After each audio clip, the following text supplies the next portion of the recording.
ভারতীয় ক্রিকেটে হারিয়ে যাওয়া কি খুব সহজ? হয়তো হ্যাঁ, কিন্তু সেই হারিয়ে যাওয়া থেকে ফিরে আসা সেটা বোধহয় হিমালয় জয়ের মতোই কঠিন।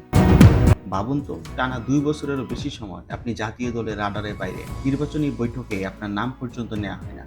সেখান থেকে ঘুরে দাঁড়িয়ে সরাসরি টি-টোয়েন্টি বিশ্বকাপে দোরগোড়ায় পৌঁছানো, এটা কোনো সিনেমার গল্প নয়।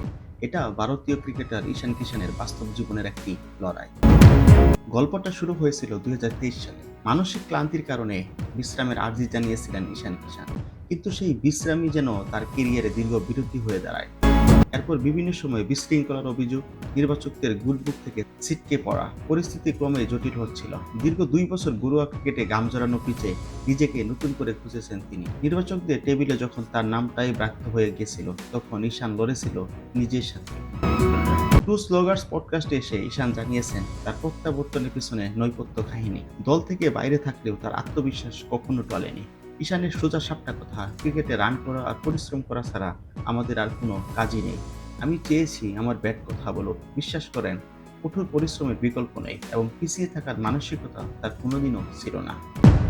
ঈশান মজার ছলে হলেও একটি বড় সত্য স্বীকার করেছেন। নেটে বা অনুশীলনে তিনি সবচেয়ে বেশি ভয় পান জসপ্রীত বুমরাকে খেলতে। বিশ্বের ১ নম্বর বোলারকে মোকাবেলা করা যায় কতটা চ্যালেঞ্জিং তা ঈশানের কথায় স্পষ্ট।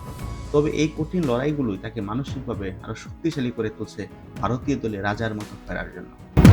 অন্ধকার কেটে আলোর দেখা মিলছে সাম্প্রতিক নিউজিল্যান্ডের সিরিজেই ঈশানের ব্যাটে। সেখানে দুর্দান্ত ১০০ রান করে ঈশান কিশান নির্বাচকদের পড়া নাড়েন। এখন টি-টোয়েন্টি বিশ্বকাপের প্রথম একাদশে জায়গা পায় নিশ্চিত। ঈশান বলেন, একটা সময় পর অনেকেই যখন আশা ছেড়ে দেয়, তখন নিজের নিয়ন্ত্রণে যা আছে সেটুকুর উপরেই আপনাকে জোর দিতে হয়।